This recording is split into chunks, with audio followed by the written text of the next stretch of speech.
जय जिनेन्द्र।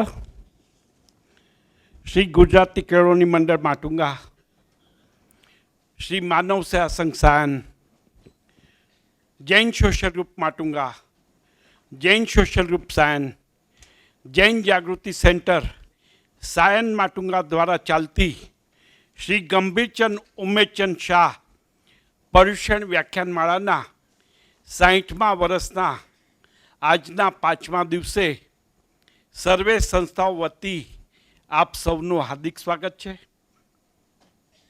આજે આપણી વચ્ચે છે વિદ્વાન ધર્મોપદેશક પૂજ્ય શ્રી ભૂપેન્દ્રભાઈ પંડ્યાજી અને એમનો સબ્જેક્ટ છે જીવન એક ઉપલબ્ધિ। શ્રી રાજેશભાઈ ગાંધી જૈન જાગૃતિ સેન્ટરના એમનો પરિચય આપે એ પહેલાં એક બે વાત। આજે મહાવીર જયંતિ, આજની પ્રભાવના Jain social group Matunga, Jain social group Sion અને જૈન જાગૃતિ સેન્ટર સાયન માટુંગા દ્વારા બહાર રાખવામાં આવી છે। પ્રવચન પૂરું થાય ત્યારે ચોક્કસ આપ અહીંયાથી લઈ લેશો। બહાર રાખેલી સ્લીપ એટલે કે આપણને આ પ્રવચનો ગમતા હોય અને તમને વોટ્સઅપ ઉપર જો આ મેસેજ જોઈતા હોય તો બહાર સ્લીપ રાખેલી છે, એમાં એક નંબર છાપેલો છે।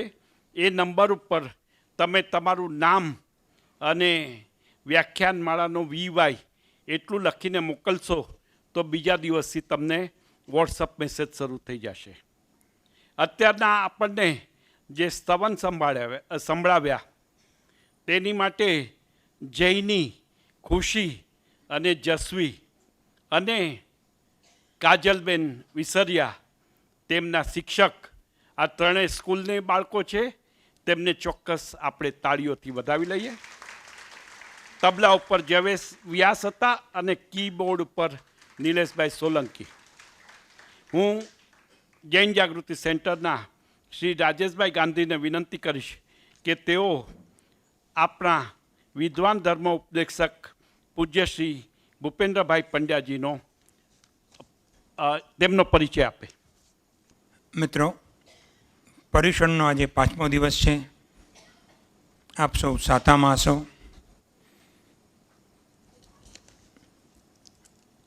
પૂજ્ય શ્રી ભૂપેન્દ્રભાઈ પંડ્યાજી, જેમને સાંભળવા માટે આપ સૌ આતુરતાથી પ્રતીક્ષા કરી રહ્યા છો, તેવા એક વિલક્ષણ વ્યક્તિનો પરિચય આપવાનું સદભાગ્ય મને સાંપડ્યું છે। સન 1963માં વિદ્વાન બ્રાહ્મણ પરિવારમાં જન્મેલા પૂજ્ય શ્રી ભૂપેન્દ્રભાઈ વિજ્ઞાનના સ્નાતક છે।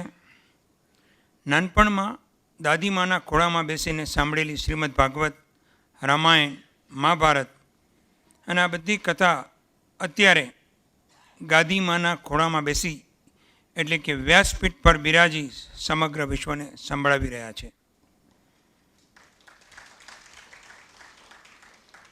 પરંપરાથી ચાલી આવતા કથાકથનથી બિલકુલ અલગ એવી આધુનિક, તર્કશુદ્ધ, વૈજ્ઞાનિક અને રસાળ શૈલીમાં પૂજ્ય શ્રી ભૂપેન્દ્રભાઈના પ્રવચનો સાંભળવા એ જીવનનો અમૂલ્ય લાવો છે।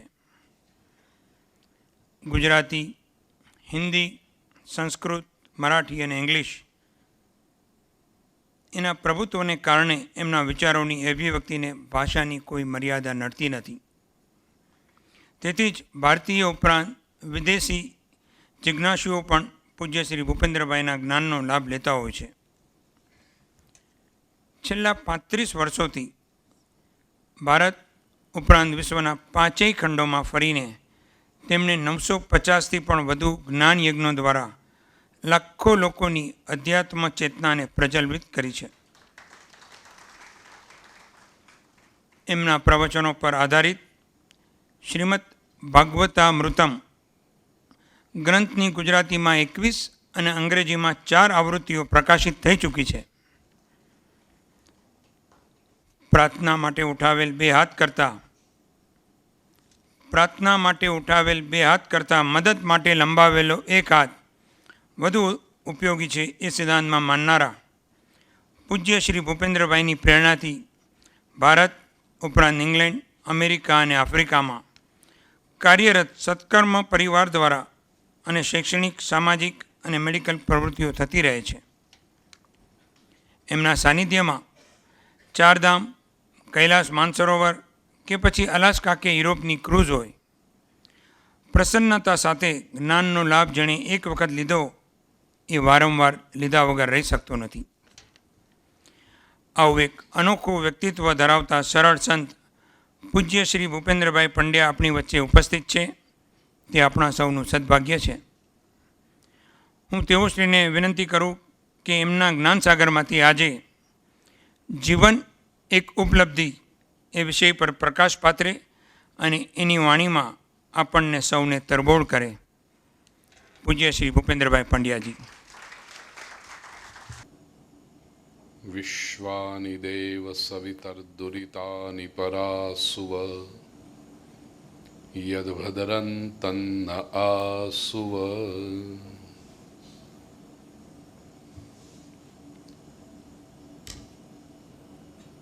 આત્મીય સ્વજનો, શ્રી ગુજરાતી કેળવણી મંડળ Matunga, Manav Seva Sangh Sion, Jain social group Matunga JJC Sion Matunga અને જૈન સોશિયલ ગ્રુપ સાયન, આ પંચાયતન, પંચામૃત જેને કહીએ, એ 5 સંસ્થાઓના સહિયારા પુરુષાર્થથી પવિત્ર પર્વ પર્યુષણમાં માનવ જીવનને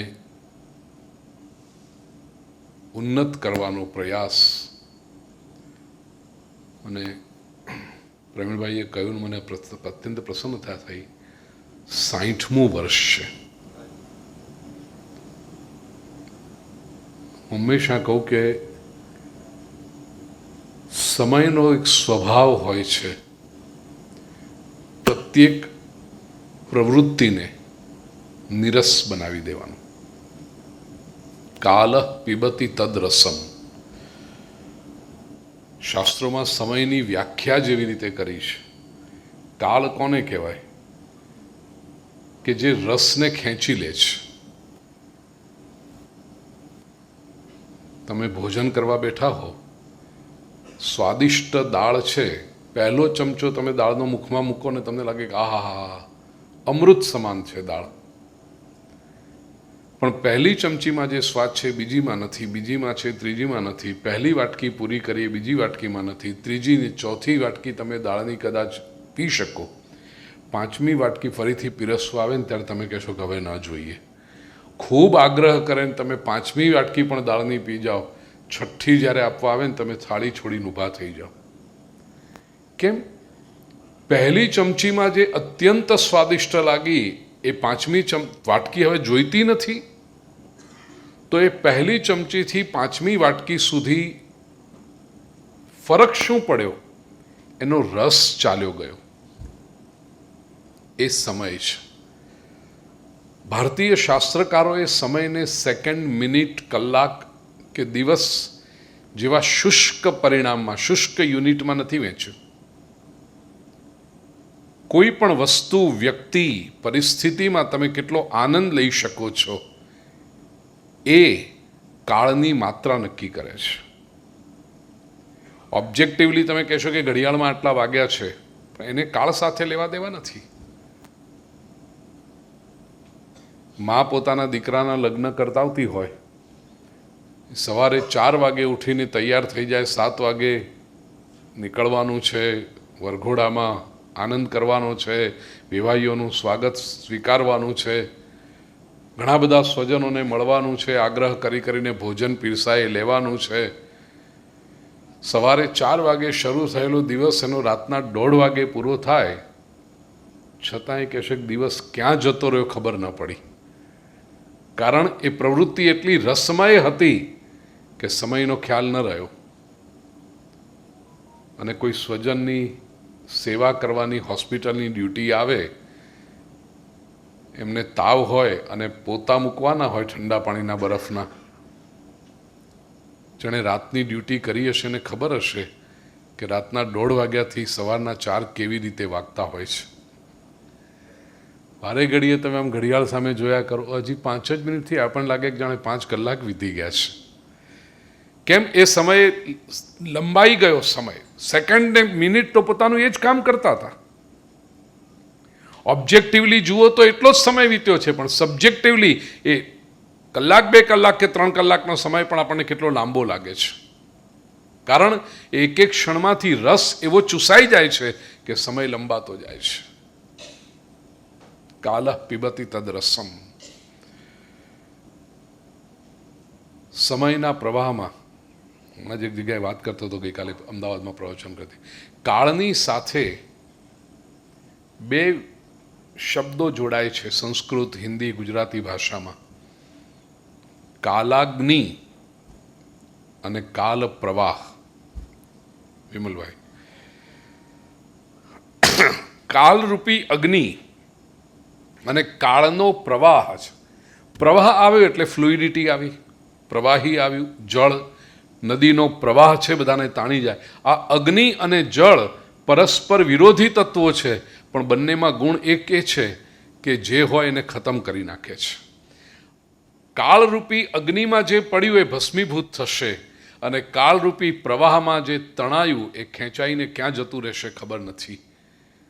કાલાગ્નિમાં પણ જે ભસ્મીભૂત ન થાય, કાલ પ્રવાહમાં પણ જે તણાઈ ન જાય, એવી આ જ્ઞાનની પ્રવૃત્તિ સતત 6 દાયકા સુધી નિરંતર જેને ટકાવી, એમાં જેટલા લોકોએ પોતાનો પુરુષાર્થ અને પરસેવો આપ્યો હશે એ બધાને આરંભમાં હું અભિનંદન આપવા માંગુ છું. કારણ કે કોઈ પણ સાત્વિક પ્રવૃત્તિને ટકાવવી એ ટકાવનારાઓને ખબર હોય છે કે કેમ ટકાવાય છે. પ્રિય સ્વજનો, વિષય ઉપર જો આવું તો જીવન પણ આમ જુઓ તો કાલાગ્નિ કે કાલ પ્રવાહમાં તણાઈ જતું, નષ્ટ થતું એક તત્વ છે.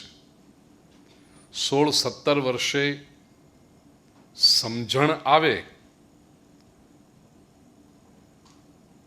એ પછી 70 ક્યાં થઈ જાય છે સમજાતું નથી. એ 17 થી 70ની યાત્રા છે ને. 70 વર્ષ પછી પાછા દિવસો જ્યારે લંબાતા જાય ને સમય લંબાતો જાય. નાની ઉંમરમાં જુઓ, આપણી પાસે સમય જ સમય હોય છે. We have no dearth of time. બાળકને કેટલો બધો સમય એની પાસે છે, પણ 16-17 થયા પછી સમય નથી હોતો, અને 70 વર્ષ પછી પાછો સમય જ સમય હોય છે.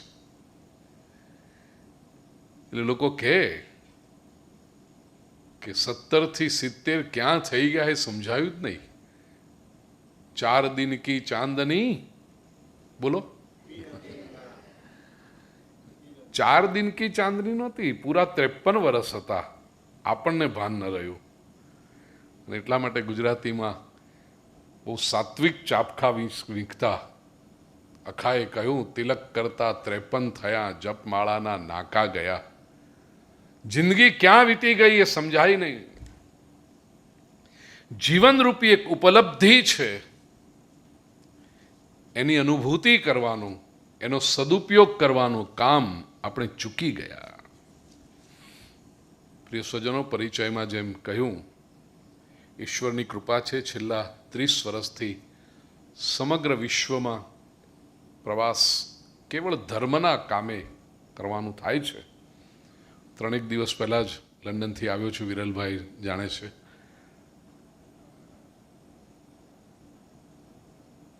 છેલ્લા 30 વર્ષથી વિશ્વભરમાં, અને માત્ર ભારતીય કે માત્ર હિન્દુ નહીં, પણ ત્યાંની પ્રજા, બિન હિન્દુ, બિન ભારતીય, એ પ્રજા સાથે પણ સંવાદ કરવાના અનેક સંયોગ ઊભા થાય છે. ઇંગ્લિશ નાનપણમાં તો નહોતું આવડતું, પણ જરૂર પડી એટલે પ્રભુએ કૃપા કરીને આવડી ગયું.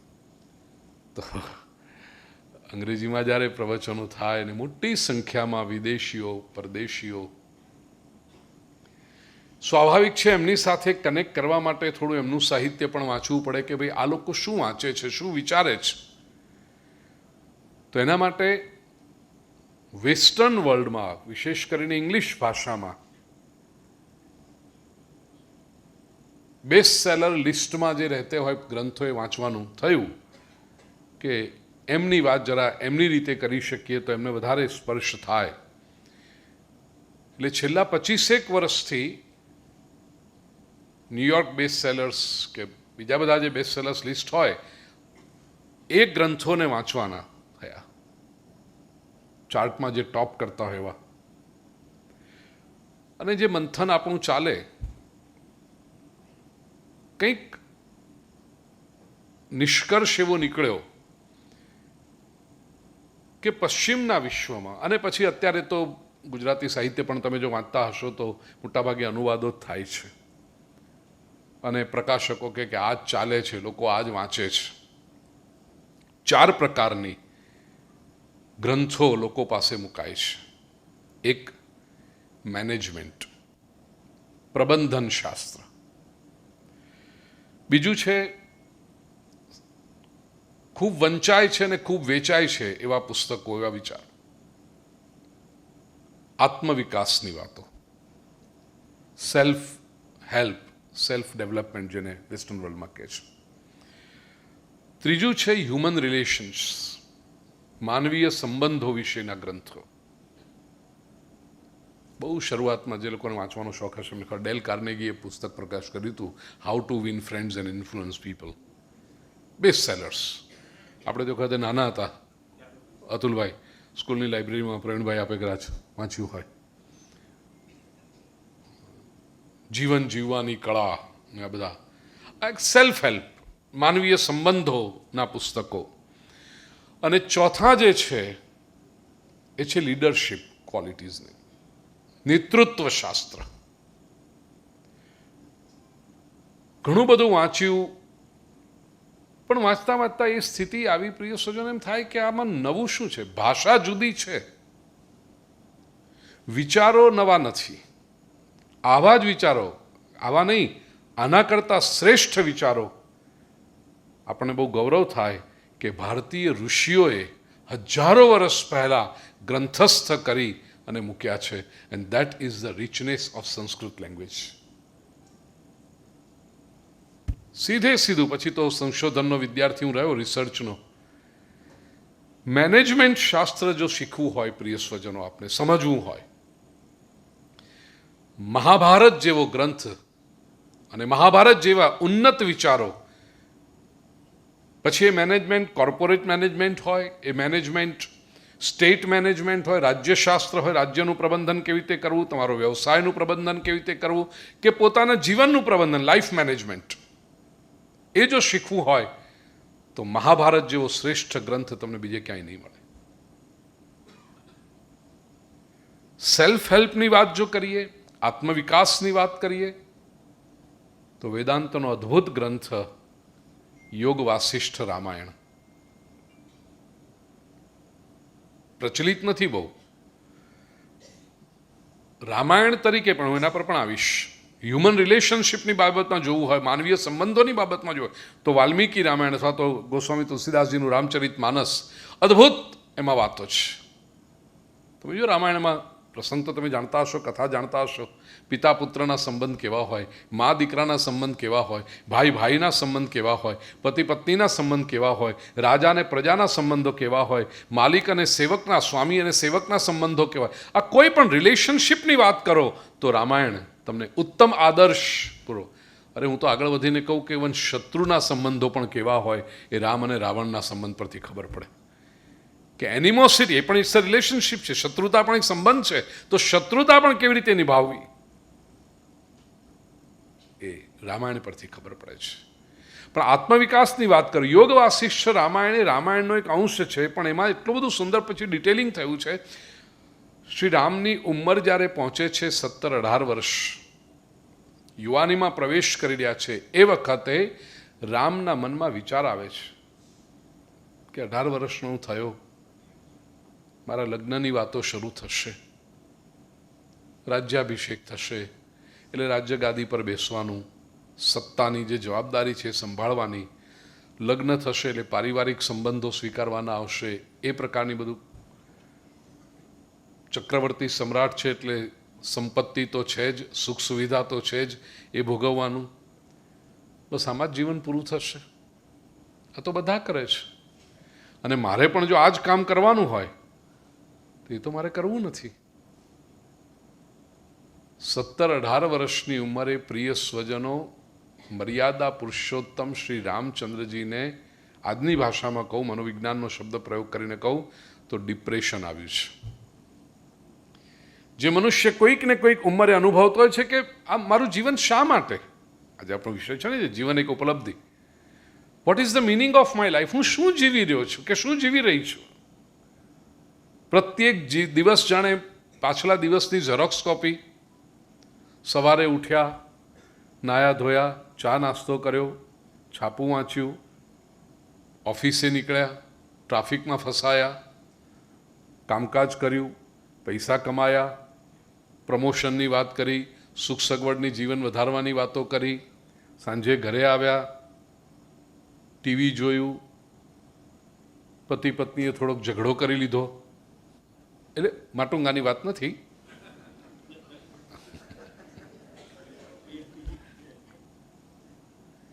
બીજે ક્યાંકની વાતો છે આ બધી. જમ્યા, ટીવી જોયું, છોકરાઓને ધમકાવ્યા અને સૂઈ ગયા. આના સિવાય બીજું કંઈ કર્યું દિવસમાં? અને પ્રત્યેક દિવસ આગલા દિવસની ઝેરોક્સ કોપી જેવો, ફોટો કોપી જેવો. ક્યારેક તો મનુષ્યને થાય ને કે હું શું કરી રહ્યો છું. જીવનમાં આ લાગણી, આ પ્રશ્ન પોતાની જાતને જે પૂછવાનો છે કે મારે જે કરવું છે એ તો થતું નથી, અને ન કરવામાં જ સમય પસાર થતો જાય છે. ભગવદ્ ગીતાના પ્રવચનો કરું ત્યારે કહું, સ્વધર્મ એટલે શું? આપણે ધર્મને માત્ર તિલક, કંઠી, માળા, મંદિર, અમુક રિચ્યુઅલ્સમાં જ પૂરો કર્યો છે. ભગવદ્ ગીતામાં શ્રી કૃષ્ણ જે સ્વધર્મની વાત કરે છે, હું બે સિમ્પલ પ્રશ્ન પૂછું, તમે સ્વધર્મનું પાલન કરી રહ્યા છો કે નહીં, એ જો જાણવું હોય, બહુ સિમ્પલ પ્રશ્ન, પ્રામાણિકતાથી પોતાની જાતને જ ઉત્તર આપવાનો છે. સમયનું બંધન ન હોય, અને બીજું પૈસા કમાવાની જવાબદારી ન હોય, તો શું તમે એ જ પ્રવૃત્તિ કરશો જે અત્યારે કરી રહ્યા છો? Think about it.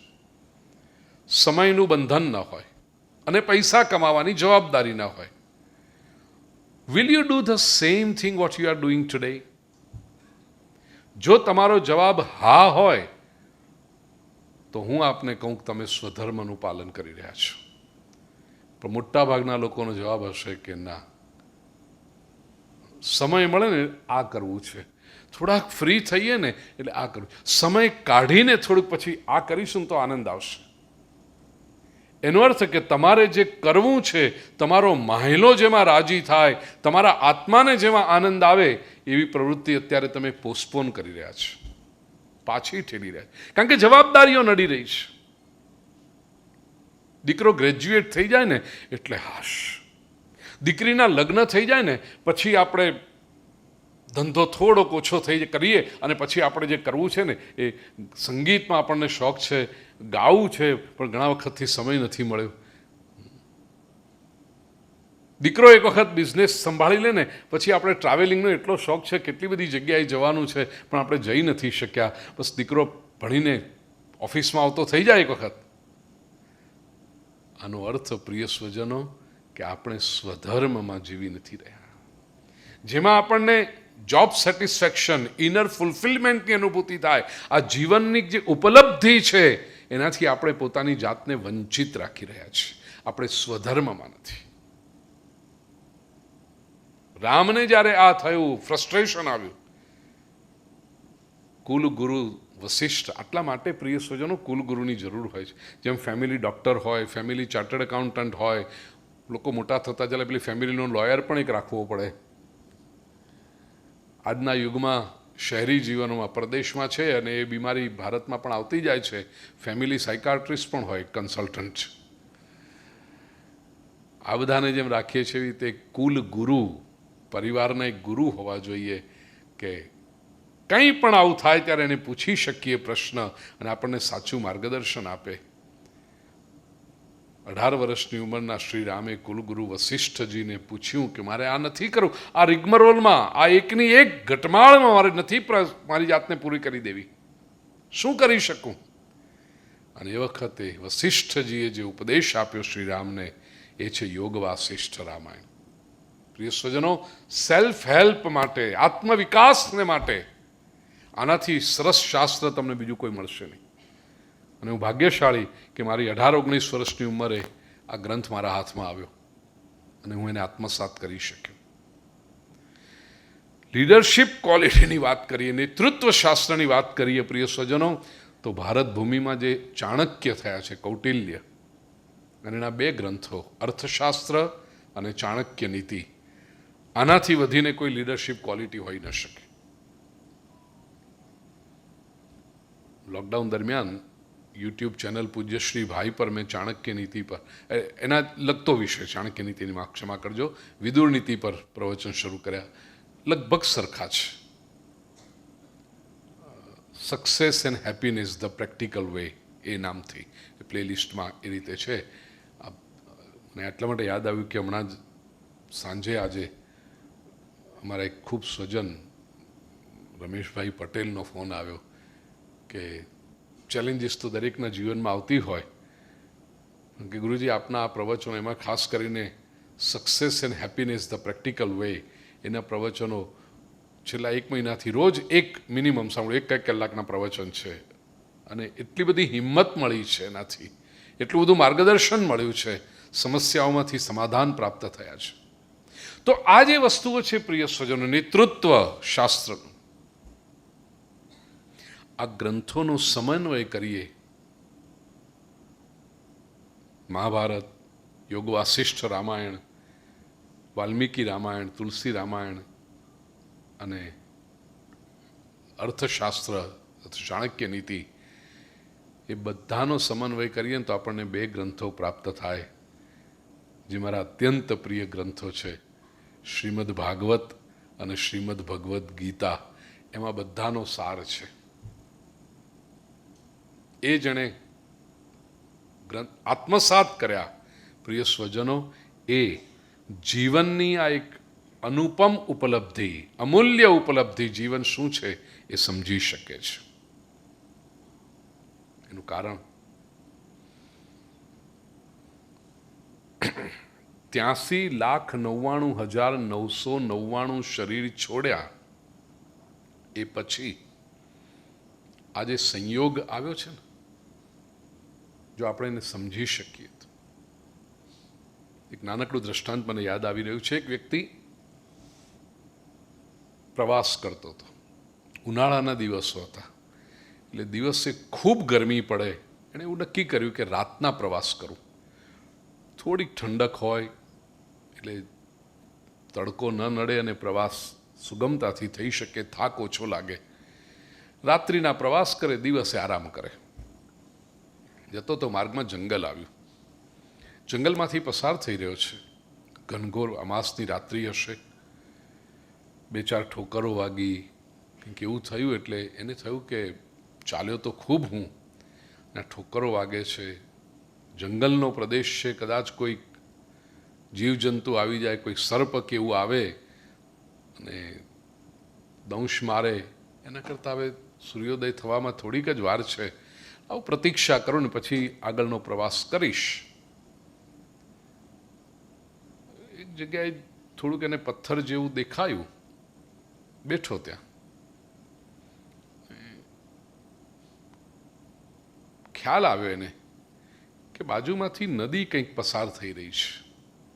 આમ તો રાત્રિ છે, અમાસની રાત્રિ છે, દેખાતો કશું નથી, પણ ખળખળ ખળખળ ખળખળ પસાર પાણીનો વહેવાનો અવાજ, લાગ્યું કે નદી પસાર થઈ રહી છે, વહી રહી છે નદીને, મોટો પ્રવાહ છે. પથ્થર પર બેસીને પગ થોડાક લાંબા ટૂંકા કરતો તો, ચાલ્યો તો એટલે થાકને દૂર કરવા માટે. ત્યાં એને કંઈક ઠોકર જેવું લાગ્યું, આમ પગમાં લાગ્યું તો એક એને અનુભવ થયો કે કંઈક થેલી છે, બટુઓ જેવું, જોડી જેવું. ઉપાડી લીધી અને અંદર હાથ નાખ્યો તો નાના નાના કાંકરા જેવું દેખાયું. માણસનો સ્વભાવ, આપણે જેને કહીએ ને ટાઈમ પાસ, શું કરવું? તો આ જોડી જે હતી એમાંથી એક એક નાનો કાંકરો જેવું હતું એ લઈ અને પાણીમાં નાખે એટલે વળતો પ્રવાહ તો હતો પણ સાથે પેલા આમ ડબાક અવાજ આવે એટલે મજા આવે. લોકો કહે ને કે કંઈ ન કરવાનું તારે શું કરવું? Time pass. શાસ્ત્રકારો કહે આપણે કોણ છીએ ટાઈમ પાસ કરવાવાળા? કાલો ન યાતો વયમેવ યાતા. સમય પસાર નથી થતો, પસાર તો આપણે થતા હોય છે. માણસ ઘડિયાળ સામે જોઈને લાગે કે આ કાંટો ફરી રહ્યો છે એટલે આટલો સમય ગયો. સમય નથી ગયો, આપણે ગયા. સમય તો એમને એમ છે, સમયને ક્યાં શું થવાનું છે? આ ડબાક ડબાક નાખતો રહ્યો. જોડી આમ ખાલી થવા આવી, છેલ્લો કાંકરો લઈ અને નાખવા જાય છે ને બરાબર એ જ વખતે સૂર્યોદય થયો. ઉગતા સૂર્યનું કિરણ જ્યાં એના હાથ ઉપર આવ્યું, આંગળી પર પડ્યું, જોયું તો જેને કાંકરો સમજીને નાખી રહ્યો હતો ને એક ચમકતો હીરો હતો. એને 1.5 કલાક જે ટાઈમ પાસ કર્યો એનો જે પસ્તાવો હશે આપ સમજી શકો છો. હવે શું થયું? પ્રિય સ્વજનો, આ નદી કિનારે રાત્રિના સમયે બેઠેલા કોઈ પ્રવાસીની વાત નથી, આ મારી, તમારી, આપણા સૌની વાત છે. અસ્તિત્વના જંગલમાંથી આપણે પસાર થઈએ છીએ. થાકેલો આ જીવાત્મા સહેજામ પોરો ખાવા બેસે અને ત્યાં માનવ જીવનરૂપી એક પોટલી એના હાથમાં આવે છે અને કાળના પ્રવાહમાં એ પોટલીમાંથી એક એક કાંકરો જેને સમજે છે એ કાળના પ્રવાહમાં નાખતો જાય છે. ત્યાં તો રાત્રિ પૂરી થવા આવી, પણ અહીંયા જ્યારે જીવન પૂરું થવા આવે ને ત્યારે આ ક્ષણોનો મહિમા સમજાય છે. કેટલું મૂલ્યવાન જીવન અને કેવી વાહિયાત પ્રવૃત્તિમાં આપણે એને વેડફી નાખ્યું. સમય જ્યારે હોય ત્યારે એનું મૂલ્ય નથી હોતું, સમય ખૂટે ત્યારે એનું મૂલ્ય સમજાય છે. ઘણી વખત પ્રવચનોમાં કહું કે 18, 19, 20 વર્ષની ઉંમરનો જે વ્યક્તિ હોય ને એને મૃત્યુનો ડર નથી હોતો. 90 વર્ષનાને બહુ ડર લાગે. આ અસ્તિત્વના કેટલાક કોયડાઓમાંનો એક કોયડો છે. ખરેખર તો મૃત્યુનો ભય એ 20 વર્ષના જુવાનને લાગવો જોઈએ. એનું કારણ ધારો કે કંઈક થયું તો એને તો કેટલું નુકસાન છે. 100 વર્ષ જીવવાનું હતું, 80 વર્ષ બાકી હતા જીવવાના. કેટલું મોટું નુકસાન. 90 વર્ષનાને કંઈ થાય તો શું તકલીફ બોલો? નુકસાન નથી ને, હી હેઝ લિવ્ડ હિઝ લાઈફ. પણ 20 વર્ષનાને જીવનનું મૂલ્ય સમજાતું નથી. એને નવું બાઇક લીધું હોય, માં એને કે બેટા સાચવજે, હા, પિતા એને કે બેટા સ્પીડિંગ નહીં કરતો, બરાબર. હવે મમ્મી પપ્પા તો કયા કરે. એ જેવો ઘરની બહાર નીકળ્યો કે રૂમ રૂમ કરીને. અથવા આપણે પ્રદેશ ફરવા જઈએ ને ત્યાં જે પાર્ક્સ હોય, એમ્યુઝમેન્ટ પાર્ક્સ, એમાં રાઈડ હોય, પેલું શું કહેવાય જેને ઊંચું નીચું કરીને, રોલર કોસ્ટર્સ. હા, જાત જાતના હોય. એમાં જે નાના છોકરાઓ હોય કે જુવાનિયા હોય ને એમને થ્રિલ મળે. બોલો, 2 કલાક લાઈનમાં ઊભા રહીને 3 મિનિટ કે 5 મિનિટની રાઈડમાં જે એમને થ્રિલ મળે અને રાઈડ લઈને પાછા આવીને પછી કે ફરીથી ખોદ ઊભા રહીએ, ફરીથી ખોદ જઈએ. 90 વર્ષના કોઈક દાદાને કહો દાદા આપણે રોલર કોસ્ટરમાં જઈએ. દાદા કે બેટા જેટલા વરહ બચ્યા છે ને એ જરા શાંતિથી. કેમ દાદાને થ્રિલ કેમ નથી લેવું? ધારો કંઈક થઈ ગયું તો શું છે, 90 વર્ષ તો જીવ્યા, હવે શું ચિંતા? ડર તો પેલા 20 વર્ષના લાગવો જોઈએ, 15 વર્ષના લાગવો જોઈએ કે કંઈક થાય તો કેટલી એને તો મુસીબત છે. જેની પાસે જીવન છે એને એનું મૂલ્ય નથી, અને જેનું જીવન ખૂટ્યું છે એને હવે મૂલ્ય સમજાતું જાય છે. આ ઉપલબ્ધિ છે જીવન નામની એક. વારંવાર કહીશ, 83,99,999 શરીર છોડ્યા પછી જે લાભો, એક ઉપલબ્ધિ પ્રાપ્ત થઈ છે પરમાત્માની કૃપાથી, કેટલા લોકો સમજી શકે છે? મહાભારતમાં શાંતિ પર્વમાં કહ્યું, 299 અધ્યાયનો 20મો શ્લોક, ભીષ્મ કહે છે, ગુહ્યમ બ્રહ્મ તદિદમ વો બ્રવીમી ન માનુષાત શ્રેષ્ઠતરમ હિ કિંચિત. શાસ્ત્રનું સૌથી ગુહ્ય, સિક્રેટ કહીએ તો ન માનુષાત શ્રેષ્ઠતરમ હિ કિંચિત. માનવતાથી, મનુષ્ય શરીરથી શ્રેષ્ઠતર, માનવ જીવનથી શ્રેષ્ઠતર, પ્રિય સ્વજનો, બીજું કશું જ નથી. Nothing is more precious then this opportunity cold a human life. નાના હોઈએ ત્યારે આપણને પેલા પ્લાસ્ટિકના રમકડા, આવું એક નાનું મજાનું બોક્સ મળી જાય ને તો બાળકને કેવો આનંદ આવી જાય, વાહ વાહ વાહ વાહ, પેન્સિલ બોક્સ આવ્યું, રમકડું આવ્યું. એને કંઈક થાય ને તો એ રડી નાખે, રિસાઈ જાય, એને જમવાનું ન ભાવે, મારા આ બોક્સને, મારા રમકડાને કંઈક થયું. શું વેલ્યુ છે આની? આવું એક રમકડું જો તૂટે તો શું એનાથી માનવ શરીરને નુકસાન કરાય? માનવ જીવનને નુકસાન કરાય? એની પાછળ અડધો કલાક આંસુ કરાય? પણ એ સમજતા આખું જીવન વીતી જાય છે. જેમાં એકાદ રમકડું તૂટી ગયું, કદાચ જીવનમાં કોઈ સંબંધ વછૂટી ગયો. ઠીક છે, આપણે પ્રયત્ન બહુ જ કરીએ, સંવેદનશીલ છીએ, લાગણીશીલ છીએ. We try to preserve, we try to admire relationships. પણ કદાચ સામા માણસની જીદને કારણે આપણા પ્રયત્નો નિષ્ફળ જાય તો શું આપણા જીવનને લોકો પોતે ડિપ્રેશનમાં જતા રહે? કેમ આવું થયું? આટલા વર્ષોનો અમારી ક્યાં ભૂલ? તમારી કોઈ ભૂલ નથી થઈ. અમારી સાથે જ આવું કેમ થયું? વાય મી? એની વ્યથામાં જે શેષ જીવન છે એને પણ લોકો વેડફી નાખે છે. આવી ભૂલ કરાય નહીં, પ્રિય સ્વજન. હું એમ નથી કહેતો કે સંબંધોનો તિરસ્કાર કરો, સંબંધોને ખૂબ સાચવો, પણ જો સામો માણસ નથી જ સમજવા માંગતો, હું ન બોલતો હું તો સાહિર લુધિયાનવીનો એક બહુ અદ્ભુત શેર છે, वो अफसाना जिसे अंजाम तक लाना न हो, कोई फिल्मનું ગીત પણ બન્યું હતું. वो अफसाना जिसे अंजाम तक लाना न हो मुमकिन, उसे खूबसूरत मोड़ देकर छोड़ना अच्छा. છોડો, પણ યાદ રાખજો, ખૂબસૂરત મોડ દેકર, કે વળી પાછું એ મોડ ઉપર જો મળી જઈએ ને કોઈક વાર તો પ્રસન્નતાથી એકબીજાને જય શ્રી કૃષ્ણ, જય જિનેન્દ્ર તો કહી શકો તમે. એટલું તો રાખજો. લોકોને એ નથી આવડતું.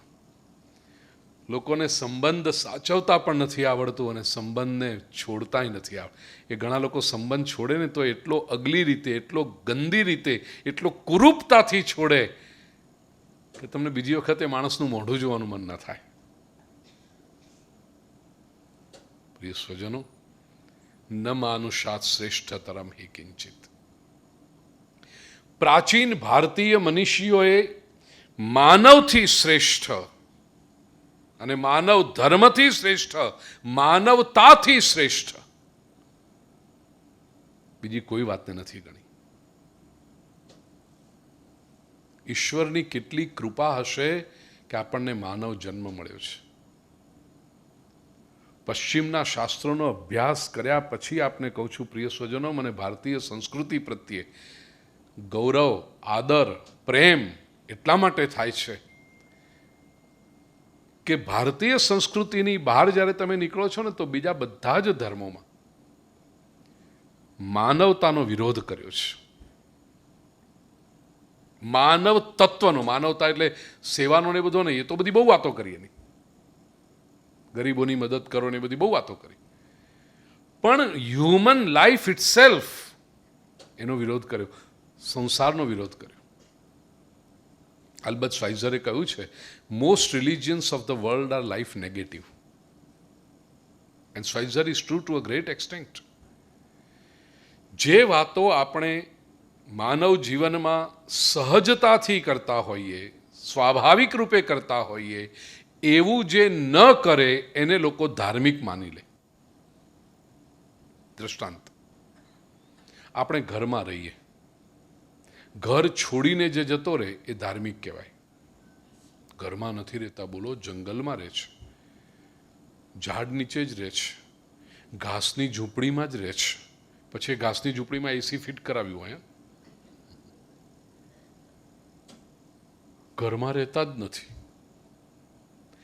આપણે કપડાં પહેરીએ, જે વસ્ત્ર જ ન પહેરે અથવા અમુક જ પ્રકારના વસ્ત્ર પહેરે, લોકો કહેશે ધાર્મિક છે. બોલો,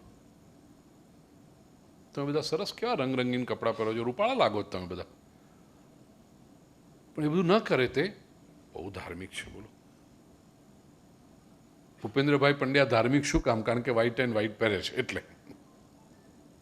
એક જાણે એવી આઈડેન્ટિટી ઊભી કરી દીધી આપણે.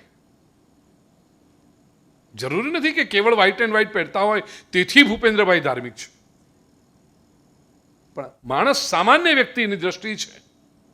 આપણને દિવસમાં 2 વખત 3 વખત કદાચ 4 વખત ડાયટિશિયનો કહે ને સ્મોલ એન્ડ ફ્રીક્વન્ટ મીલ્સ, બકરીની જેમ. એ જે ન કરે, જમે જ નહીં અથવા તો અમુક જ વસ્તુઓ જમે, બહુ ધાર્મિક છે. બોલો, આપણે સંબંધો રાખીએ. પ્રવીણભાઈ સાથે પરિચય થયો કે આપણા જે પંકજભાઈ છે, રાજેનભાઈ, શરદભાઈ, વિરલભાઈ સીધો વાત થાય છે.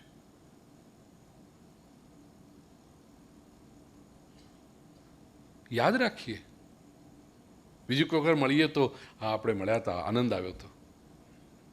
સંબંધ જોડીએ.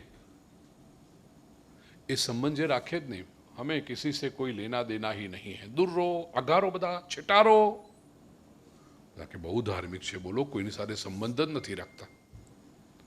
વર્ષો પહેલાની વાત, હું ગિરનાર ગયેલો ને ઉપર ગુફાઓમાં તપસ્વીઓ, મહાપુરુષો રહે. એક સંત પાસે 5-7-10 જણા બેઠા હતા ને એક સંત કંઈક ભાષણ કરી રહ્યા હતા, એટલે હું બેઠો સાંભળીએ, કંઈક જાણવા મળશે.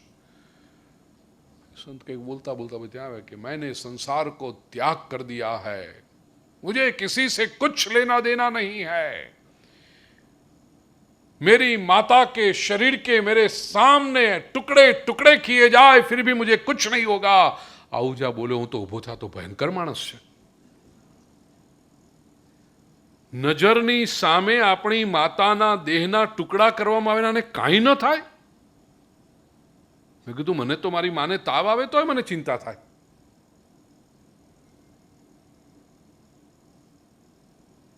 અને લોકો ઓહો महात्मा जी बहुत बड़े हैं, बोलो कुछ नहीं होता उनको. જોયું, આ ઇમોશન્સને જે છોડી દે, તોડી દે, આપણે કે ધાર્મિક વ્યક્તિ છે. આપણે પ્રામાણિકતાથી પુરુષાર્થ કરીને પૈસા કમાવાનો પ્રયત્ન કરીએ, પૈસાને જે હાથ ન લગાડે, એ લોકો કહેશે બહુ ધાર્મિક છે. પછી ભલે ઢગલો ઉપાડવા માટે કોઈક બીજા 2 જણને રાખ્યા હોય, આગળ મૂકી દો, તમે આગળ મૂકી દો, અને 2 જણ ફરતા હોય પછી ઉપાડવા માટે. પણ મહાત્માજી અડતા નથી. અલબત્ત શ્વાઇઝરે કહ્યું most religions of the world are life negative. સનાતન વૈદિક સંસ્કૃતિમાં જ્યારે આપણે આવીએ છીએ પ્રિય સ્વજનો, ત્યારે આ વાત બદલાઈ જાય છે. વેદોએ કહ્યું you can be right in the centre of life and still be religious. Not only religious, you can still be spiritual. જીવનના કેન્દ્રમાં રહીને સંપૂર્ણ સ્વીકાર કરો જીવનનો અને તમે ધાર્મિક થઈ શકો છો. જીવન અને ધર્મ એકબીજાના વિરોધી નથી. વસ્તુતઃ જીવન એક ઉપલબ્ધિ છે ધર્મની અનુભૂતિ કરવા માટેની. It's an opportunity. અને તેથી કહ્યું શરીર માધ્યમ ખલુ ધર્મ સાધનમ. ધર્મની બધી જ સાધનાઓ કરવા માટે શરીર એ પહેલું જ. શરીર હશે તો ધર્મ થશે. તમે બધા સ્વસ્થ છો, ફિઝિકલી ફિટ છો, તો તમે આવીને અહીંયા આગળ વ્યાખ્યાન સાંભળી શકો છો ને. એક અઠવાડિયા પહેલાં તમારી પાસે જ્યારે આ ફ્લાયર આવ્યું અને કાર્યક્રમ આવ્યો, તમે નક્કી કરો કે આપણે જવું જ છે સાંભળવા માટે. પણ આજ સવારથી જો સહેજ માથું દુખે છે ને સહેજ કમર દુખે છે ને સહેજ પેટમાં ગરબડ છે ને સહેજ આમ છે ને સહેજ તેમ છે, તમે ઘરેથી નીકળી જ નહીં શકો. અને કદાચ તમે નીકળવા માંગશો તો ઘરવાળા રોકશે. શરીર માધ્યમ ખલ. આપણે જે આ પર્યુષણની ધર્મ સાધના કરી શકીએ છીએ એનું કારણ આપણી પાસે શરીર છે. આ જીવન છે, એક ઉપલબ્ધિ છે પ્રિય. શ્રી રામચરિત માનસમાં ગોસ્વામી તુલસીદાસજી ઉત્તરકાંડમાં કાગભૂષુંડીજીના મુખે કહે છે, બડે ભાગ માનુષ તનુ પાવા. મનુષ્ય શરીર મળ્યું છે, બહુ ભાગ્યની વાત છે. શ્રીમદ ભાગવતમાં 7મા સ્કંદના પહેલા અધ્યાય નહીં, પહેલો અધ્યાય નહીં, 6ઠ્ઠો અધ્યાય, 7મા સ્કંદના 6ઠ્ઠા અધ્યાયનો પહેલો શ્લોક પ્રહલાદજી કહે છે, કૌમાર આચરિત પ્રાજ્ઞો ધર્માન ભાગવતાનિહ દુર્લભમ માનુષં જન્મ તદપ્યધ્રુવમર્થદમ. નાનપણથી જ ધર્મના માર્ગે વળી જાઓ, નાનપણથી જ સારા વિચારો પ્રાપ્ત કરવા માંડો, નાનપણથી જ જીવનને શ્રેષ્ઠ દિશામાં વાળો. કૌમાર આચરેત પ્રાજ્ઞો ધર્માન ભાગવતાન યહ. કારણ દુર્લભમ માનુષન જન્મ. આ મનુષ્ય જન્મ છે ને દુર્લભ છે. કેટલા બધા મને યાદ આવવા માંડ્યા છે. વિવેક ચૂડામણીમાં શ્રીમદ આદિ શંકરાચાર્યજી કહે છે કે 3 વાતો દુર્લભ છે: મનુષ્યત્વમ, મુમુક્ષુત્વમ, મહાપુરુષ સંશ્રય. દુર્લભમ ત્રયમેવૈતદ. આ 3 વાતો. મનુષ્યત્વ સૌથી પહેલું દુર્લભ. મનુષ્ય થઈને પછી મુમુક્ષુ થવું એ દુર્લભ. અને મનુષ્યત્વ આવ્યું, મુમુક્ષા જાગૃત થઈ, ધર્મની બાબતમાં જિજ્ઞાસા જન્મી, એ પછી મહાપુરુષ સંશ્રય, કોઈ મહાપુરુષની પ્રાપ્તિ થવી. નહીં તો ધર્મના માર્ગે જિજ્ઞાસા શરૂ થાય પછી એ ભટકાવીવાળા દુકાનો માંડીને બેઠા છે કે આવો અમે તમને નીચોવી લઈએ, અમારા લાભ માટે ટોળામાં ભેળવી દઈએ. મહાપુરુષ સંશ્રય ઉપલબ્ધિ છે. અને બુદ્ધના જીવનનો એક બહુ સરસ પ્રસંગ યાદ આવી રહ્યો છે. બુદ્ધના શિષ્ય આનંદ એક વખત પૂછ્યું, તથાગત, આત્માની, જીવાત્માની શ્રેષ્ઠ ઉપલબ્ધિ કઈ? તો બુદ્ધે કહ્યું, મનુષ્ય જન્મ. એ જ સૌથી મોટી ઉપલબ્ધિ છે. એનાથી મોટી ઉપલબ્ધિ તો કે કોઈ મહાપુરુષના સમકાલીન બનીને જીવવું, એનાથી મોટી ઉપલબ્ધિ છે. મનુષ્ય તરીકે જન્મવું હોય તો ઉપલબ્ધિ છે, પણ કોઈ મહાપુરુષના સમકાલીન બનીને જીવવું. વિચાર કરો, જે લોકો શ્રી રામના કોન્ટેમ્પરરી હશે, શ્રી કૃષ્ણના ભગવાન મહાવીરના જે કોન્ટેમ્પરરી હશે, આજથી 2500 વર્ષ પહેલાં જે લોકો, આપણે આ મહાપુરુષોના ચરિત્રો વાંચી એમના વિચારોમાંથી પ્રેરણા લઈને આપણા જીવનને ઉન્નત બનાવીએ. પણ જે લોકોએ ભગવાન મહાવીરને જોયા હશે, ભગવાન મહાવીરની સાથે જેમણે વિહાર કર્યો હશે, ઇતિહાસ છે ને, આ તો કલ્પના તો છે જ નહીં. જે રીતે આજે આપણે પૃથ્વી પર વિચરણ કરી રહ્યા છીએ, એવી રીતે 2500 વર્ષ પહેલા આ મહાપુરુષ, આ મહામાનવ, આ દિવ્યતા, દિવ્ય ચેતના અવતરી. તો જે લોકો એમની સાથે વિહાર કરતા, કેટલા ભાગ્યશાળી હશે. ભગવાન મહાવીરને અડ્યા હશે એ લોકો. આમ વિચાર આવે ને આપણા રૂવાડા ઊભા થઈ જાય. અરે બહુ જૂની વાત નથી કરતો, 50 વર્ષ પહેલાંની વાત કરું. હવે એ લોકો સંખ્યા ઘટતી જાય છે. ગાંધીજીને જેણે જોયા હતા,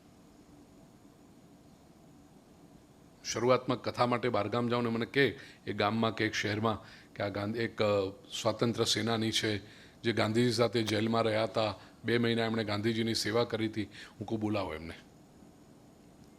અને એ વડીલ 80 વર્ષના ખાદીધારી આવે, એમને મારા રૂમમાં બેસાડી એમનો આદર સત્કાર કરું. એમની વાતો કેવા હતા ગાંધીજી. કારણ કે આપણે તો ગાંધીજીને માત્ર ચોપડીઓમાં વાંચ્યા અને મોટા થયા એટલે નોટોમાં ફોટા જોયા. આપણને તો ખબર જ નથી.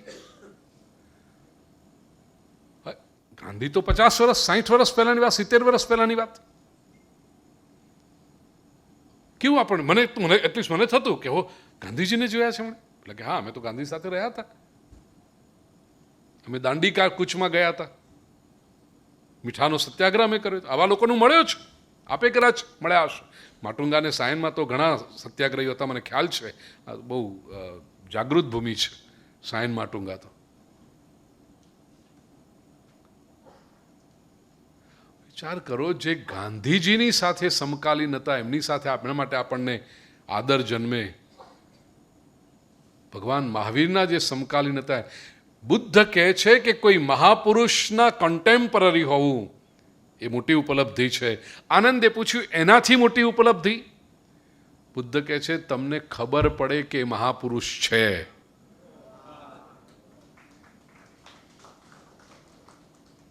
મહાવીરની સાથે અંગુલીમાલ પણ હતો ને. બુદ્ધની સાથે કે અંગુલીમાલ કે મહાવીર? બુદ્ધ સાથે, મને ક્ષમા કરો. ભગવાન મહાવીરનો વિરોધ કરવાવાળા પણ એ વખતે હતા તો ખરા જ ને. સમકાલીન તો હતા જ એ વખતે. એમની ટીકા કરનારા પણ હશે, એમનો વિરોધ કરનારા પણ હશે. એમને ખ્યાલ નથી કે કઈ ચેતનાની સાથે લોકો ભીડી રહ્યા છે. તો તમે સમકાલીન હો, એનાથી મોટી ઉપલબ્ધિ એ છે કે તમને ખબર પડે કે આ મહાપુરુષ છે. આનંદ પ્રશ્ન પૂછતો જ ગયો, એનાથી મોટી ઉપલબ્ધિ? તો કે તમે મહાપુરુષની વાતો સાંભળો. એનાથી મોટી ઉપલબ્ધિ તમે જે એની વાતો સાંભળો છો એના ઉપર આચરણ કરો. એનાથી મોટી ઉપલબ્ધિ તો તમે મહાપુરુષની નજીક જાઓ. એનાથી મોટી ઉપલબ્ધિ કે તમે મહાપુરુષ સાથે કોઈ સંબંધ બાંધો. એનાથી મોટી ઉપલબ્ધિ તો કે એનાથી મોટી ઉપલબ્ધિ કે મહાપુરુષ તમને પોતાનો લાગવા માંડે. ક્યારેક કે મહાપુરુષ તમને પોતાનો લાગે. આનંદ પૂછે છે એનાથી મોટી ઉપલબ્ધિ?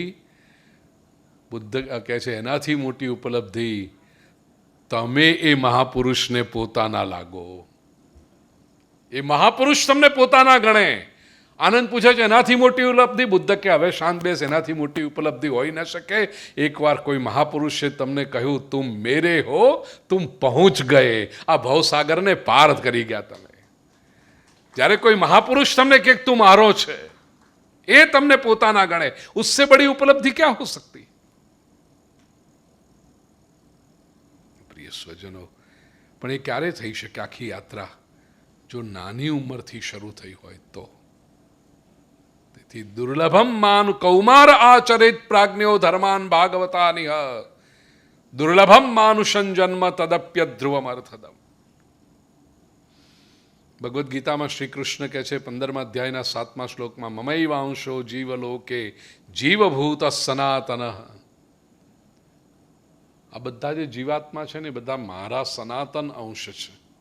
ભગવાન તો વારંવાર કહે છે કે આ જીવાત્મા મારો અંશ છે.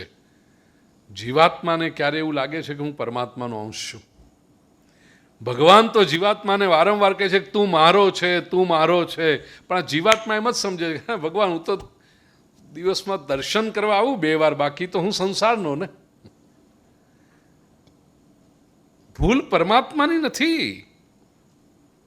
તેથી લોકો ઈશ્વરને કે હે પ્રભુ આવું શું કામ કર્યું, અમને સંસારમાં નાખ્યા અને અમને માયાના બંધનમાં નાખ્યા. ભગવાન ડાંકતો જ નથી, આપણે બંધાઈએ છીએ. સંસાર આપણે નથી બાંધતો, ભગવાને આપણે નથી નાખ્યા. ભગવાન તો વારંવાર કે તું મારો છે, આપણે કે હું સંસારનો છું. મમૈવાં. તેથી પ્રિય સ્વજનો, હું પ્રભુનો અંશ છું, હું ભગવાનનો છું, આવો વિચાર પણ બીજી કોઈ યોનિમાં આવતો નથી. પશુ યોનિમાં એક માનવ યોનિ એવી છે જ્યાં આવો વિચાર આવી શકે કે હું ભગવાનનો છું. અને કેવળ વિચાર આવી શકે નહીં, એ સત્યની અનુભૂતિ કરવાની તક પણ આ માનવ દેહમાં મળે છે. તેથી માનવ જીવન એક મોટામાં મોટી ઉપલબ્ધિ છે. Here is an opportunity where you can actually feel that I belong to God. ગાયને, કૂતરાને, ઘોડાને, ગધેડાને કોઈ દિવસ એમ ના લાગે કે હું ભગવાનનો છું, ને ખબર પણ ન પડે. અને મનુષ્ય પણ જો આખું જીવન વીતી જાય છતાં એને ક્યારે એવો વિચાર પણ ના આવે કે હું ભગવાનનો છું, તો પેલા 4 કે 5નું લિસ્ટ બોલ્યો એનાથી મનુષ્ય જુદો ખરો. આહાર નિદ્રા ભયમૈથુનંચ સામાન્યમેતત્ પશુભિર્નરાણામ. પછી તો પશુઓ પણ જમે છે, માણસ પણ જમે, પશુ પણ સૂઈ જાય છે, માણસ પણ સૂઈ જાય. પશુ પણ પોતાના જીવનને ટકાવવા માટે પ્રયત્ન કરે ને મૃત્યુથી ડરે, માણસ પણ ડરે.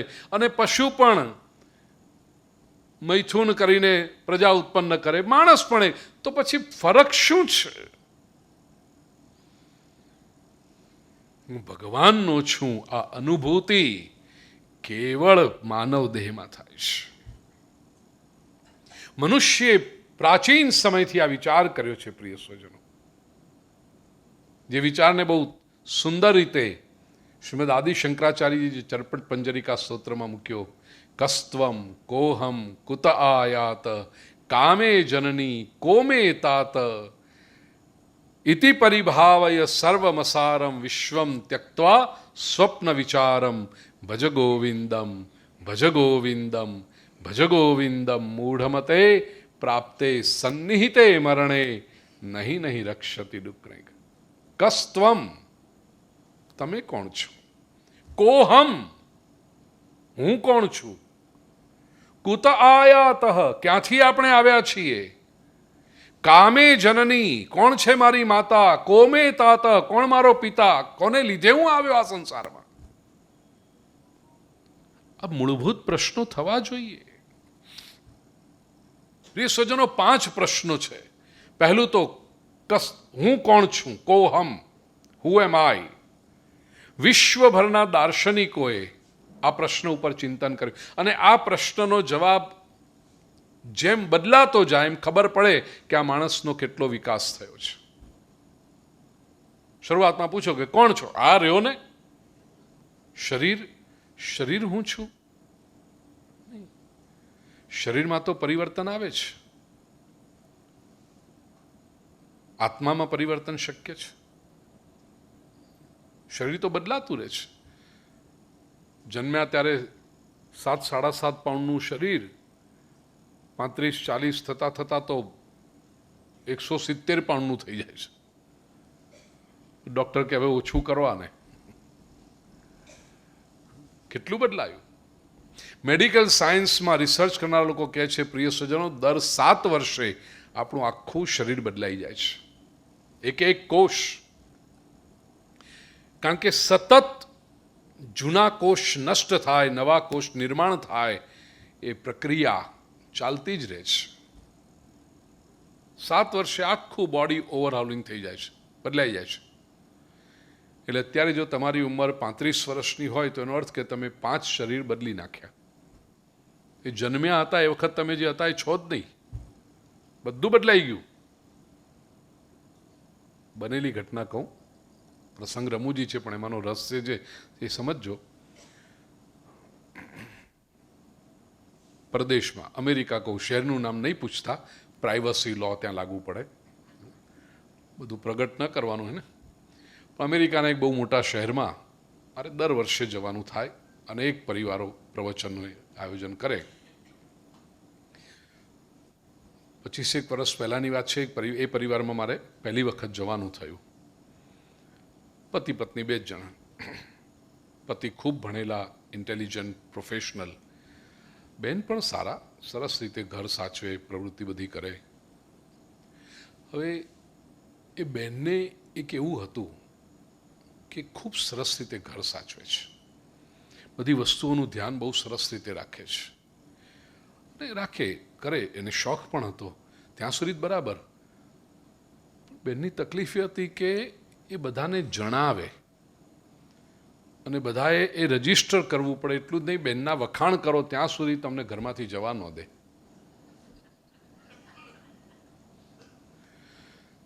હું પહેલી વખત ગયો એટલે મને ખબર નહીં આ વાત. એને બેઠા, તમને ખબર હશે સંતોની પધરામણી કેવું કરો તો સોફા ઉપર એક સફેદ ચાદર કે કંઈક કરીને કંઈક કપડું કે એવું બધું પધરાવી દે ઉપર. એમણે પણ સફેદ ચાદર નાખેલી, બેઠા, એમને ત્યાં પ્રાર્થના કરી, થોડો સત્સંગ કર્યો, બધું કર્યું. જવાનો સમય થવા આવ્યો. એ બેન થોડાક અસ્વસ્થ થઈ ગયા. શું થયું બેન? કંઈ? મને કે ના કંઈ નહીં. કોને બેન? કંઈ તમારો જે પ્રશ્ન હોય તો આપણે એનું સમાધાન કરીએ. મને કે એક પ્રશ્ન છે. શું? ગુરુજી, આપ બેઠા છો ને, એ ચાદર કેટલી જૂની હશે? આવો પ્રશ્ન. ચાદર સામે ક્યાં જૂની? નવી છે, સરસ સફેદ. મને કે નહીં, જૂની છે. કેટલી જૂની હશે? કીધું 2 મહિના જૂની. મને કે ના. 6 મહિના જૂની? મને કે ના. બેન તો હવે તમે જ જવાબ આપો. મને કે 20 વર્ષ જૂની છે. ઇન્ડિયાથી જ્યારે ફર્સ્ટ ટાઈમ આવીને ત્યારે લઈને આવી હતી આ ચાદર. ઓહો હો હો, 20 વર્ષ પછી પણ આટલી સરસ સફેદ ચાદર! તમે તો બહુ સાચવો છો વસ્તુને. આ જ એમને સાંભળવું હતું. 500 વોટનો બલ્બ એમના ચહેરા પર આમ ચમક ચમક થઈ ગયા. આમ કરીને બધા આજુબાજુ જે ઊભા હતા એમની બધાની સામે આમ જોઈને જુઓ મારા વખાણ કર્યા. 2-3 વખત લાગ્યા એમને ત્યાં જવાનું. મને સમજાયું કે એમને આ જોઈએ છે. પણ જ્યાં સમજાઈ ગયું ને પછી તો આપણે સામેથી આપીએ ને, પછી આપણને ક્યાં વાંધો છે? આપણે સામેથી વખાણ કરીએ કે ઓહો, શું તમારા પડદા છે ઘરના! વાહ વાહ વાહ વાહ! ક્યારના છે? કેટલો વખત થયો? એટલે લાંબો પીરિયડ કે આપણે કે શું તમે સાચવો છો પડદા! લોકોના ઘરમાં તો કેવા મેલા થઈ જાય છે, રાજી. અને ભાઈ આપણે 7 દિવસ જેના ઘરમાં રહેવાનું હોય,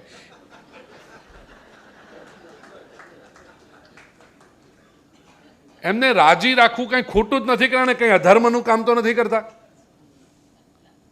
ઈ રાજી તો આપણું કેવું સરસ ધ્યાન રહે, જમવામાં સરસ બધું.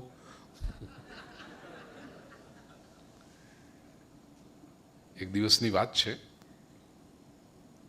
એમના ઘરમાં 10 વર્ષ પછી તો આમ દર વર્ષે 7 દિવસ રહેવાનું થયું ને. ઘટના એવી બની, એમના પતિને હું જમીને ઊભા થયા અને વાતો કરવા બેઠા. ત્યાં આવીને ફળ. મેં કીધું બેન એટલું સરસ ભોજન બન્યું હતું કે હવે ફળની ઈચ્છા નથી. મને કે ના, જમ્યા પછી ફ્રૂટ તો લેવું જ જોઈએ. એમને ના ન પડાય પાછું. સારું બેન, ચોક્કસ તમે મૂકો અહીંયા આગળ, ઈચ્છા થશે તો લઈશું, વાપરીશું ફળ. એટલે પ્લેટ ને ફ્રૂટ ને છરી ને બધું મૂકી ગયા, નાઈફ ને. અને એમના પતિ વાતો કરતા બેઠા હતા. દર 5-7 મિનિટે પેલું કિચનનું કંઈક કામ કરતાં કરતાં આવીને આમ ડોક્યું કરી જાય. મને થયું કે કંઈક છે પણ સમજાતું નથી આજે પાછું શું છે. અને એમના હસબન્ડ તો ઇગ્નોર કરતા હોય આ બધું, એમને તો કંઈ સ્પર્શે જ નહીં. 3-4 વખત આવીને જોઈ ગયા, અડધો કલાક જેવું થયું હશે. એટલે પછી વાતો કરતાં કરતાં મેં પેલું ફ્રૂટ લીધું, એપલ. છરી ઉપાડીને આમ કાપવા જાઉં ત્યાં એકદમ ડોકાયા અને એમણે મને જોયું. મને કે ગુરુજી, આ છરી કેટલી જૂની હશે? મેં કીધું મર્યો. મૂકી દીધી મેં એમ તો. મને કે આ કેટલી જૂની હશે? હવે મને ખબર કે બહુ આ વાપરે એટલે બહુ સાચવે છે, એટલે આપણે મોટા ફિગર જ બોલ્યા. બેન 6 મહિના જૂની? મને કે નહીં. 2 વર્ષ જૂની? મને કે નહીં. મેં મનમાં કહ્યું કે શ્રીમદ ભાગવત, રામાયણ, ગીતા પરના વ્યાખ્યાન કરવા સહેલા છે, પણ હે જગદંબા, આ તારી છરી કેટલી જૂની હું કેમ કહું? કીધું બેન તમે જ કહો ને કેટલી જૂની છે, અને કે 35 વર્ષ જૂની છે. ઇન્ડિયાથી જ્યારે ફર્સ્ટ ટાઈમ આવ્યા ત્યારે આ નાઈફ છરી લઈને આવ્યા હતા. ઓહો બેન, અમારા ઘરમાં તો મહિનો નથી ટકતી, તમે 35 વર્ષ ટકાવી. ઓહો, બસ રાજી. 500 વોટનો બલ્બ એમના ચહેરા પર. એમના હસબન્ડે મને ધીરેથી કહ્યું, ગુરુજી 35 વર્ષ એ કહે છે, પણ 6 વખત આ છરીની બ્લેડ બદલી છે ને 8 વખત હેન્ડલ બદલ્યું છે.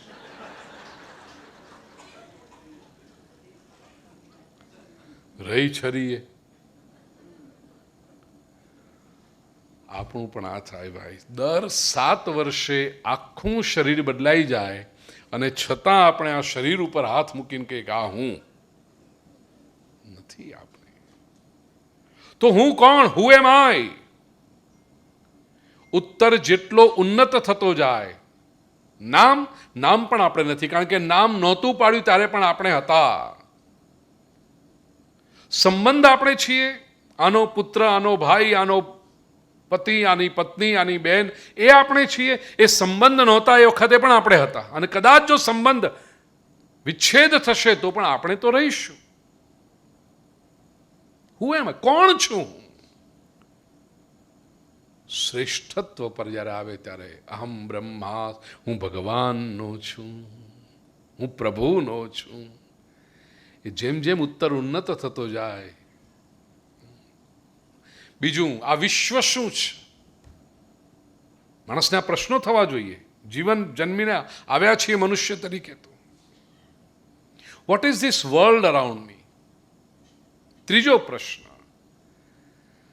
આ વિશ્વનો ને મારો સંબંધ જોડ્યો કોણે?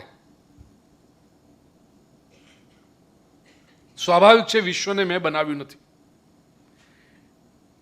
મને મેં બનાવ્યો નથી, હું મારી મરજીથી આવ્યો નથી. અરે આવ્યા 5 વર્ષ સુધી તો આપણને ખબર નહોતી ક્યાં આવ્યા છીએ, શું કરીએ છીએ. કોક કપડાં બદલી આપે, કોક નવડાવી આપે, કોક ખવડાવી દે. 5 વર્ષે ખબર પડી કે આપણે કંઈક છીએ. તો આપણી મરજીથી આવ્યા નથી, આપણી મરજીથી જવાનું નથી. અચ્છા, આપણે આવ્યા એ પહેલા સૃષ્ટિ આખી બનેલી તૈયાર હતી, આપણે બનાવી નથી. તો એનો અર્થ એમ થયો કે મને અને સૃષ્ટિને બનાવનારો, મને અને સૃષ્ટિને જોડનારો, સંબંધ જોડનારો કોઈક ત્રીજી શક્તિ છે, અને અમારા બંને કરતા પાવરફુલ છે. એ કોણ છે? આપણે એને સ્વીકાર કરીએ, ઈશ્વર છે. હું જ્યારે ઇન્ટરફેથ કોન્ફરન્સીસમાં જાઉં ને, ત્યાં નાસ્તિકો પણ આવે અને બહુ ગૌરવથી પાછા કહેતા, વી આર એથિસ્ટ, અમે ભગવાનમાં માનતા જ નથી. અને એ લોકો સાથે ચર્ચા કરવાની આવે, હું બહુ સિમ્પલ પ્રશ્ન એમને પૂછું. આ પ્રશ્ન પૂછું કે ભાઈ કોણે બનાવ્યો તને? તું તારી મરજીથી આવ્યો? ના. તારી મરજીથી જવાનો છે? ના. સંસારને તે બનાવ્યો? ના. સંસારમાં તું કંઈ નાશ કરી શકે છે? ના. તો એવું નથી થતું કે આ સંસારને આપણને જોડનારું કોઈક તત્વ બીજું હોવું જોઈએ, જીવન ચલાવનારું તત્વ કોઈક જુદું હોવું જોઈએ. એ આ કે there must be some supreme power. એને જ અમે ભગવાન કહીએ છીએ. તું some supreme power, supreme energy કે તો એને ભગવાન કે ને. ભગવાન કહેવામાં તારા પરમ પૂજ્ય પિતાશ્રીનું જાય છે. વ્યાસપીઠ પર હોય ને જરા ભાષા સાચવીને બોલવી પડે. 3 શબ્દ બોલવા પડે, પરમ પૂજ્ય પિતાશ્રી. નીચે ઊભા હોઈએ તો 1 શબ્દમાં પતાવીએ.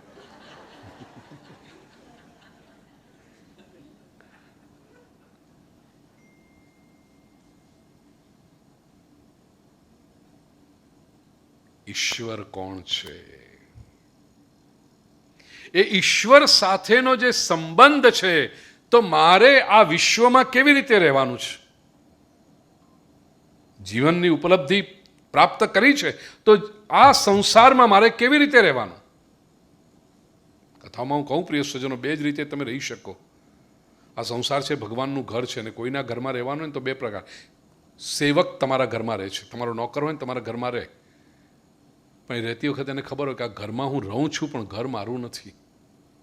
મારે કેવી રીતે રહેવાનું? મારો સ્વામી, મારો માલિક રાજી રહે એમ રહેવાનું. આ સંસાર ભગવાનનું ઘર છે. આ સંસારમાં આપણે રહીએ છીએ, ઘર મારું નથી. I don't on the world. તો ભગવાનનું છે, એના ઘરમાં હું રહું છું સેવક તરીકે, તો મારે કેવી રીતે રહેવાનું? મારો ભગવાન રાજી રહે એવી રીતે રહેવાનું. આ ભક્તિ માર્ગ છે. અને બીજો પણ એક ઉપાય છે કોઈકના ઘરમાં રહેવાનો, મહેમાન તરીકે રહેવાય. પણ એ ક્યારે રહેવાય? ઘરના માલિક સાથે પરિચય હોય તો એ ઘરમાં મહેમાન તરીકે રહેવાય. ઈશ્વર સાથે પરિચય હોય તો આ સંસારમાં મહેમાન બનીને રહી શકાય. આ જ્ઞાન માર્ગ છે. જેને પરમ તત્વનો પરિચય છે એ આ સૃષ્ટિમાં મહેમાન બનીને રહે છે.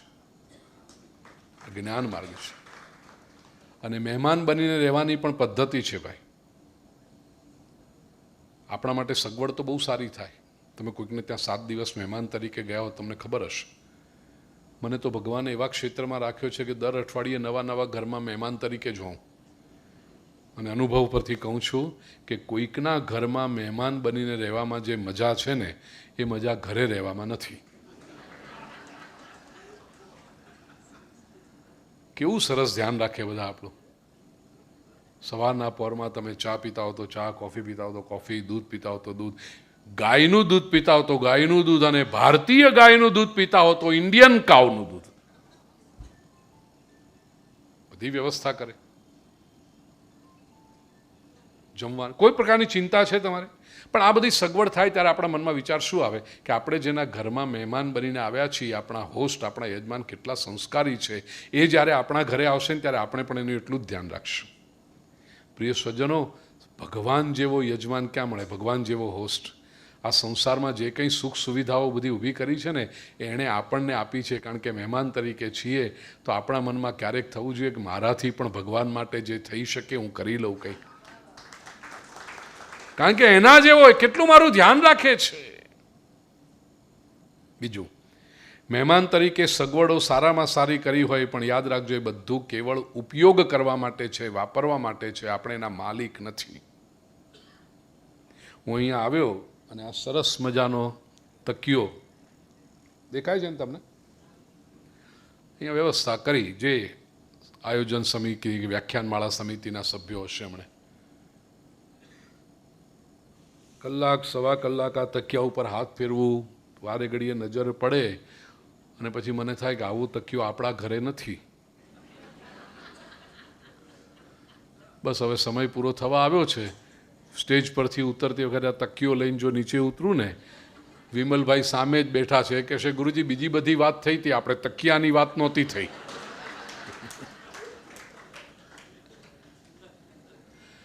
કલાકમાં એનો ઉપયોગ કરવાનો, પછી એને છોડીને જવાય. કાલે બીજા જે વક્તાઓ છે એનો ઉપયોગ કરશે. આ સંસારમાં ભગવાનના મહેમાન બનીને આવ્યા છીએ. જે કંઈ સારી વસ્તુઓ છે એનો સદુપયોગ કરી લો. એના માલિક બનવાનો પ્રયાસ નહીં કરો. એને છોડીને ચાલતા જતા જેને આવડ્યું, આને જ કહેવાય અપરિગ્રહ. ભગવાન મહાવીરે પંચશીલમાં જેનો ઉમેરો કર્યો. અપરિગ્રહનો અર્થ આ તકિયો કેમ મૂક્યો? લઈ લો, એ અપરિગ્રહ નથી. તિરસ્કાર એ અપરિગ્રહ નથી. નેગેટિવિટી એ અપરિગ્રહ નથી. મૂક્યો છે, સરસ. જેણે મૂક્યો એનો આભાર. એણે કેટલો મારો વિચાર કર્યો કે એમને સગવડ થશે, એમને સુવિધા રહેશે. કલાક 1.5 કલાક વ્યાસપીઠ પર બેઠા, એનો ઉપયોગ કર્યો. ઉતરીએ ત્યારે છોડીને જતા આવડવું જોઈએ. ભીતરથી ચોંટે નહીં. એનું નામ અપરિગ્રહ. નિસ્પૃહતાથી રહી શકે. એ જ લોકો આ જીવનમાં આનંદની ઉપલબ્ધિ કરી શકે છે. જે લોકો ચોંટે છે ને, લોકો હોટલમાં કે રહ્યા હોય ને, આવું આપણા ઘરે નથી, આવું આપણા, પણ તું તારો ક્યાં છે? એ બીજે ક્યાં હોય તો દુઃખી થયા કરે. આવું આપણે ત્યાં નથી, આવું આપણે ત્યાં નથી. બધું તો તારી પાસે કેવી રીતે હોય? અને મજાની વાત એ છે કે કોક આપણે ત્યાં આવીને પાછો આ જ લિસ્ટ બનાવતો હોય કે આવું આપણે ત્યાં નથી. મૂળ આપણને જે મળ્યું છે એનો આપણને આનંદ નથી. મહેમાન બનીને જીવતા શીખો પ્રિય સ્વજનો. અને ત્રીજી વાત, જેને ત્યાં મહેમાન બનીને ગયા છીએ એના દોષ ન કરાય, એની ટીકા ન કરાય. કોઈકના ઘરે મહેમાન બનીને ગયા હો અને બીજે દિવસથી તમને શરૂ કરો, મને કાંઈ તમારું ઘર બહુ ગમ્યું નહીં, હા, તમારું ફર્નિચર કાંઈ બહુ સારું નથી, આ તમારા પડદા છે ને બધા બહુ સારા નથી, આ તમારી દિવાલનો રંગ મને ગમ્યો નહીં, આ ડાઇનિંગ ટેબલની ખુરશી મને કાંઈ બહુ ગમી નહીં, આ ગાદી છે ને કંઈ બહુ મજાની નથી. પેલો એક વાત સાંભળે, બે સાંભળે, ત્રણ સાંભળે, પછી બહુ જ્યારે મર્યાદા છૂટે ને પછી કે જુઓ ભાઈ આ મારું ઘર છે, મને મારા શોખ પ્રમાણે, મારી આવશ્યકતા પ્રમાણે, મને ગમ્યું એ પ્રમાણે મેં બનાવ્યું. તમે 7 દિવસ માટે આવ્યા છો, રહેવું હોય તો રહો, નહીતર સંસારમાં આવી અને ભગવાનની આ સૃષ્ટિની નિંદા તમે કર્યા કરો, આમાં આમ કેમ છે ને પેલું કેમ છે ને આ સંસાર તો અસાર છે ને બધી માયા છે ને બધું નકામું છે ને ભગવાન કહે એ ભાઈ આ મારું ઘર છે, મારી રીતે મેં બનાવ્યું છે, 100 વર્ષ માટે તું આવ્યો છે, રહેવું હોય તો તારી સગવડથી સરસ રીતે રહે, નહીતર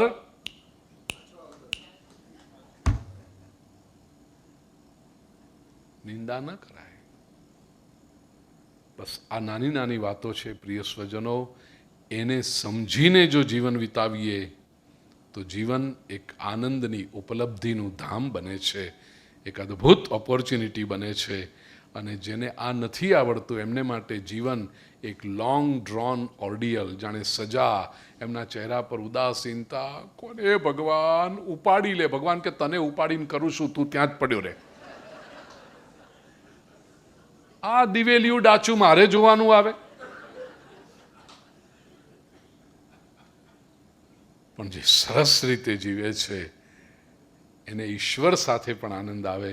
તો પ્રિય સ્વજનો, પરમાત્માએ આપેલી આ જીવનરૂપી એક અત્યંત દિવ્ય ઉપલબ્ધિને આપણે અનુભવ કરીએ, જીવનને સુંદર રીતે જીવીએ, આપણે પણ આનંદ કરીએ અને પરમાત્માએ આપણને આ જીવન આપ્યું છે એના માટે એને પણ આનંદ થાય એવું જીવન જીવી બતાવીએ.